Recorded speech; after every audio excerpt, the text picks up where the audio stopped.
Hello friends मु जोगेश्वर आपण देखुचंती mission TV Odia. चलो जानि नबा आज टॉप न्यूज।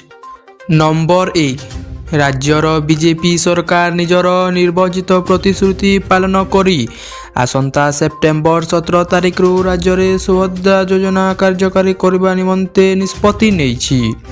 प्रधानमंत्री नरेंद्र मोदी जन्मदिन सेप्टेम्बर 17 तारिख रे होइथिबारु उक्त दिन ही राज्य सरकार द्वारा सुभद्रा योजना को कार्यकारी करिवे बोली मुख्यमंत्री मोहन चरण मांझी देइछंती सूचना।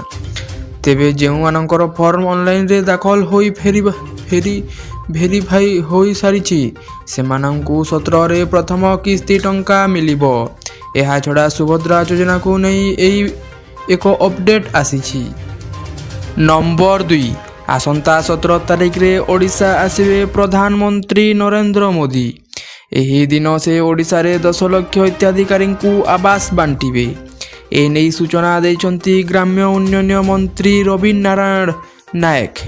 आसंता 17 तारिख रे भुवनेश्वर जनता मौधन्य रे सुभद्रा योजनार शुभारंभ करिवे प्रधानमंत्री नरेंद्र मोदी।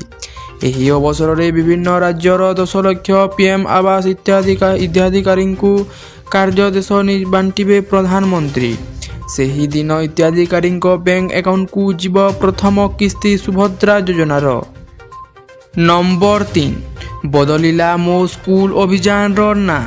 मो स्कूल अभियान को पंचसखा शिक्षा सेतु नाम रे नामित करागला।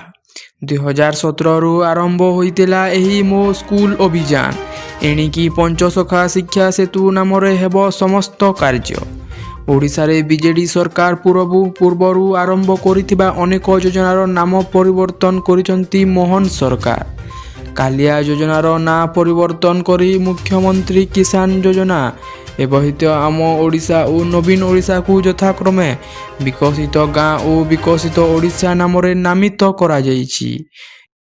नंबर 4 राजधानी भुवनेश्वर एसपीजी टीम तन करी सुरक्षा व्यवस्थार करुछंती जांच। कारण आसंता 17 तारिख दिन ओडिशा गस्तरे आसुछंती प्रधानमंत्री नरेंद्र मोदी। एही दिन मोदी ओडिशा रे सुभद्रा योजनार शुभारंभ करबाकू आसुछंती। 17 तारिख प्रधानमंत्री जन्मदिन थिबारु एही खूब खास हो जाइछि।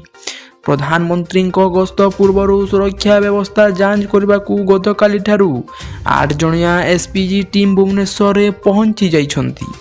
प्रधानमंत्री गस्तर प्रमुख सुरक्षा दायित्व रे रहिबे एही टीम। नंबर 5 उपकूल रे सृष्टि होइतिबा लघुचाप एबे अधिक घनीभूत हेबारे लागिछि। एही उत्तर पश्चिम दिगर गति करुथुबा बेले आगकू अवपात रे परिणत हेबार संभावना रहिछि। एहा प्रभाव रे आहुरी 2 दिन राज्य रे प्रबल वर्षा हेबो बोली पूर्वानुमान करा जाइछि। शनिवार वर्षा पई ओडिशार 3टी जिल्ला को रेड वार्निंग जारी होइछि।